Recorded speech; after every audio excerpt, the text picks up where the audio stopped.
Greetings, friends. My name is Eve. Welcome to my channel. We are here to discuss the Little Book of Coincidences. Now, we might read from the Little Book of Coincidences, but we are here to discuss, Mamma Mia, this eclipse season. I mean, where to even start? I just made a whole 15-minute recording that is it's just too much. It's just too much. And we have all we need. We have all that we need here. I want to bring it here.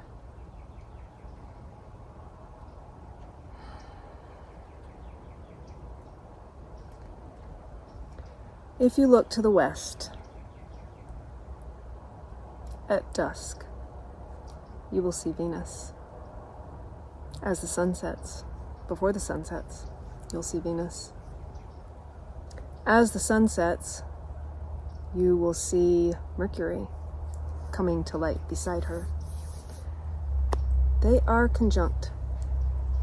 Well, they were conjunct yesterday, and you won't see this until tomorrow, but they're conjunct. They're still within a degree of each other.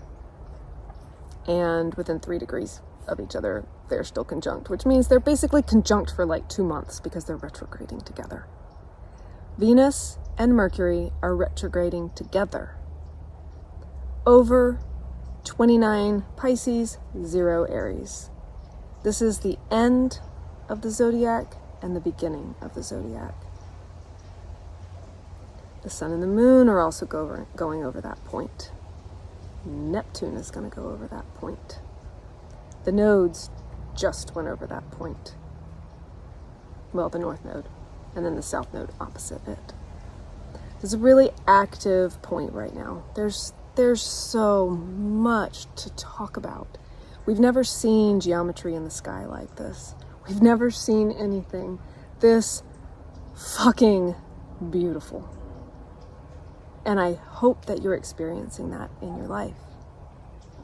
And if what you're experiencing in your life is pain, please remember that pain, physical pain, creates endorphins in your body.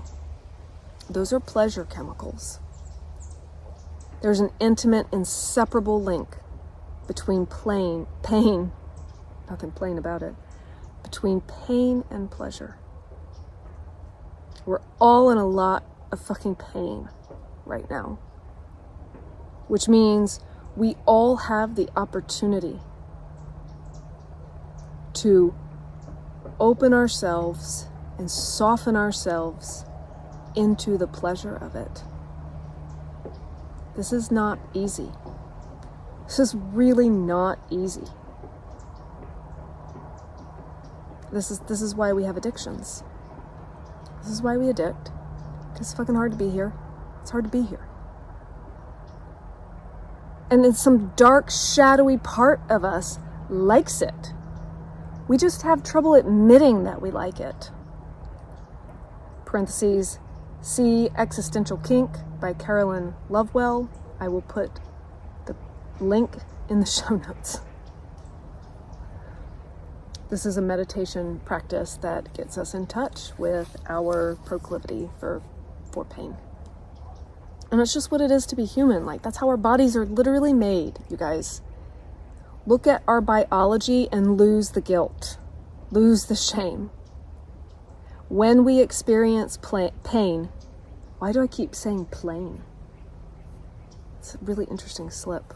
When we experience pain, physical pain, our bodies release pleasure chemicals. And that is the physical, and it is expounded out into all the layers of our being. It hurts like hell right now. And Mercury and Venus are dancing over the beginning and the end, back and forth over the beginning and the end, through the veil again, through the veil a third time. so that we don't forget this. There's my camera shadow. Haven't gotten this filming outside thing down yet. So that we don't forget this.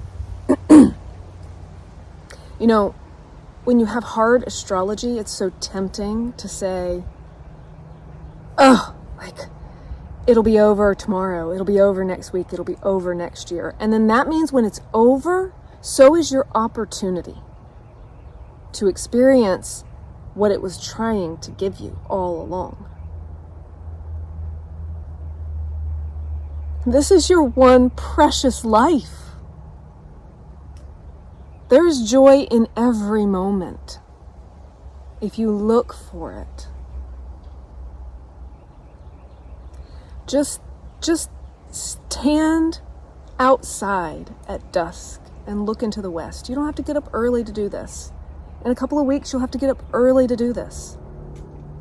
Now just do it on purpose. Just go outside at dusk, look to the west, and you will see Venus. Mercury's harder to see. I hope you'll be able to see Mercury. It's smaller. You will see Mercury and you will see Venus, even if you're only seeing Mercury with your imagination. That's okay. Mercury is the trickster. Mercury is the magician.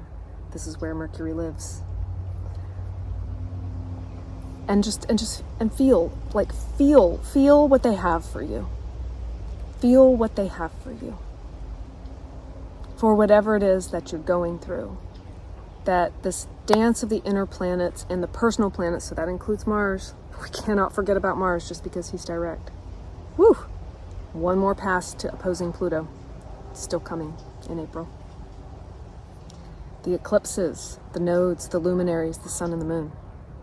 And then the outer planets, Pluto, trine Uranus, Neptune in the middle at that point between the beginning and the end. This moment in our lives, we have been preparing for this moment all of our lives, and for the rest of our lives, we will be unpacking it. We will be continuing the dance that is being shaped in this moment for the rest of our lives. I keep saying this, and I'm going to keep saying this. This is like the best movie you've ever seen, the best book you've ever read, the best story you've ever been told. So of course there's danger, there's peril, there's pain, there's tragedy. It wouldn't be a good story if there wasn't. Find the joy. Find the wonder. Even if you can't find the joy, you can always find the wonder. This is your hermeneutic choice. This is your magical will.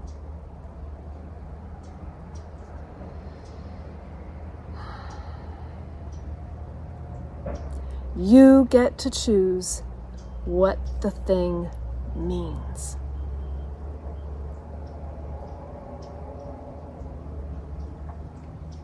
You get to choose how you feel about it.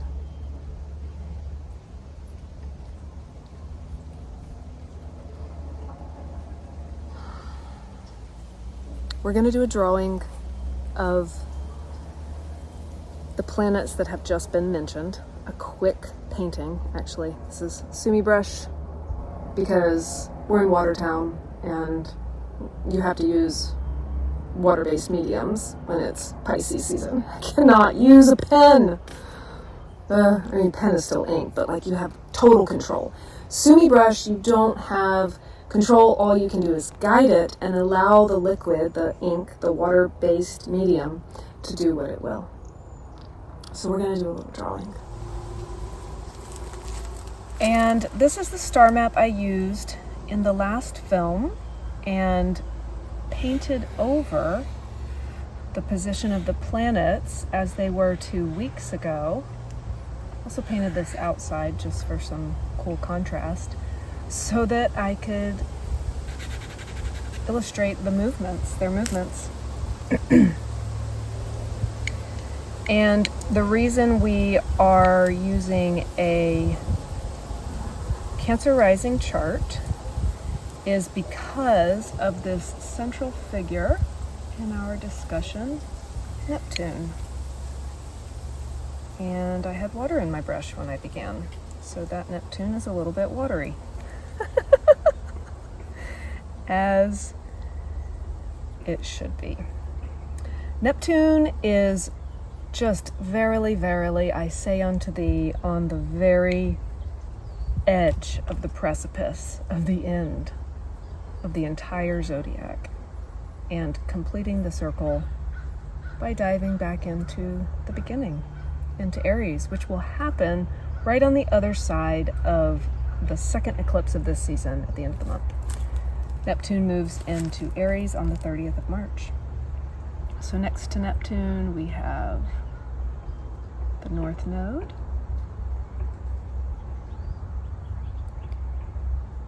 And then we're starting with these outer planets. Well, we have many layers of planetary action happening during this eclipse season. And we've got this background base note of the outer planets in a configuration of a trine between Pluto and Uranus, with Neptune in the middle, creating two sextiles. So this is harmonious. It's also going to create a hexagram pattern when extrapolated out into the entire circle. So there are these zones around the circle where, when planets move through them over the coming years, throughout the decade, when planets move through these zones, it's going to zap this hexagram note, this deep, long outer planet hexagram note. That's the 6-pointed star. It's also the shape that honeybees create. I'm calling it the honeycomb for the rest of the decade. This is the honeycomb. This is the honeycomb base note of the rest of our lives. No, just the rest of the decade. So it's really coming in strong here during this eclipse season, because it will come very close to perfection later in the year and then perfect early in 2026. So we already have Pluto in Aquarius. Neptune, as I mentioned, is about to be in Aries, and Uranus later in the year will go into Gemini and then bring them all into these new influences and together in this beautiful harmonious pattern that is also Saturnian, in that, not the least of which, there's a hexagon on the top of Saturn, on the North Pole of Saturn. Also because that shape can be built upon. That's why bees use it, because it's ultimate efficiency. It's called tessellation. All the shapes fit together and create a strong structure, and they create it in harmony as one. Next we already drew the North Node, so we're going to come down here and draw the South Node. So this is an added layer that is more fast moving than these outer planets, but brings in this very strong karma dharma, destiny and fate note to the song. And then of course we have the sun and the moon. So this is a total lunar eclipse in Virgo, sun in Pisces. Now these are obviously very fast moving. And then the last thing we're going to put on this star map are the personal planets. We're going to add Mars, even though Mars wiggles the pattern a little bit, but Mars is moving into this completion, this zapping of the hexagon. So Mars is currently still in Cancer, and has gone direct. And that's such a relief that I think we might be tempted to forget Mars. We would be wise not to forget Mars. Mars is moving into the third opposition to Pluto, and then into Leo, where we will really begin to see that story on the downside. That story is ebbing. And then, of course, the two inner planets that are making so much magic and mischief. Venus, who is retrograde next to her consort, Mercury. Now, they were in Pisces. They passed over this point, the veil between the end and the beginning. And now Venus is retrograde, Mercury's about to go retrograde. They're going to pass over that point again. And then they're going to pass over it again. So we're in the depths of this story right now. A reading from the little book of coincidences. There are few things simpler than a circle. One of the things you can do with circles is to put 3 of them together so that they all touch. Amazingly, the orbits of the first 2 planets of the solar system, Venus and Mercury, are hiding in this simple design. If Mercury's mean orbit passes through the centers of the 3 circles, then Venus's orbit encloses the figure. This is a simple trick to remember. You see it all around you, all the time. In the home, in design, art, architecture, and nature. Every time you pick up 3 glasses or push 3 balls together, you create the first 2 planets' circular orbits. There must be a reason for this beautiful fit between the ideal and the manifest. Maybe some bright 21st century scientist will find it. Until then, it remains a beautiful coincidence. Venus, or Aphrodite, or Freya, is the traditional goddess of love, harmony, and beauty, and has the most perfectly circular orbit of all the planets in the solar system. Mercury, or Hermes, Thoth, or Wotan, is the ancient god of geometry, communication, and initiation. Mercury has a highly elliptical orbit. Its inner and outer distances from the sun are shown by the dotted line opposite at the top. So in honor of this Pisces eclipse season, Pisces Aries eclipse season, Pisces Virgo, Aries Libra eclipse season, I am going to end with a poem. This is a poem by Jalal ad-Din Rumi, the Persian poet of the mystical tradition of Islam. You wrecked my house and my shop and now my heart. But how can I run from what gives me life? I am weary of personal worrying, in love with the art of madness.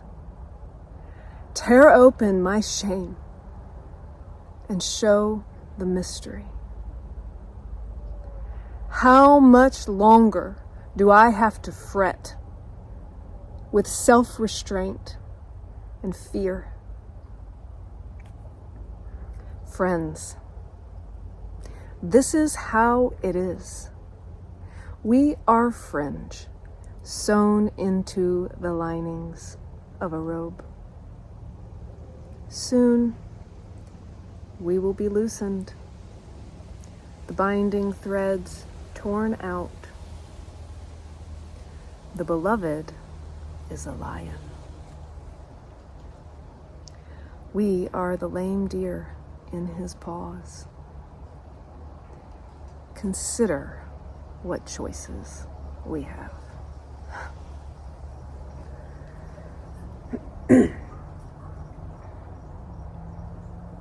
May it go well with you this eclipse season.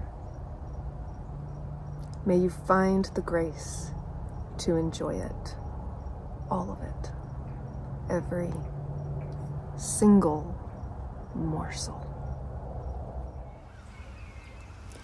Thank you so much for listening today. I hope that this has been valuable to you.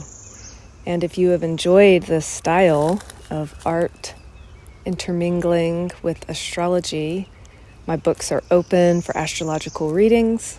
All readings come with a beautiful hand-drawn original art star map that I then customize the position of the planets at the moment of your birth onto, and then you have this original work of art to put on your altar, to study your natal chart without looking at a screen, to display beautifully on your wall, however you want to use it, however you want to explore it and to share it, it is yours to do so. And if you continue to get readings with me, we will continue to make star maps. You can get star maps for your solar returns, star maps for your partnerships, star maps for a particular lunation or moment in time that you want to dive more deeply into that we have been looking at in your reading, and it can really unfold in so many fun and deep and profound ways. I am also available for commission artwork if you want a larger piece that is your original 100% from blank canvas to finished piece, co-created between me and you, expression painting of the moment of your birth or the moment of when you met your beloved or when you had your baby or the moment that your business opened, cut the ribbon. Any of these moments we can make a beautiful work of art for. And I would love to chat with you about a commission project if you're interested in that. Thank you so much for connecting with me in this moment in time. And I wish you well until next time. Auf Wiedersehen.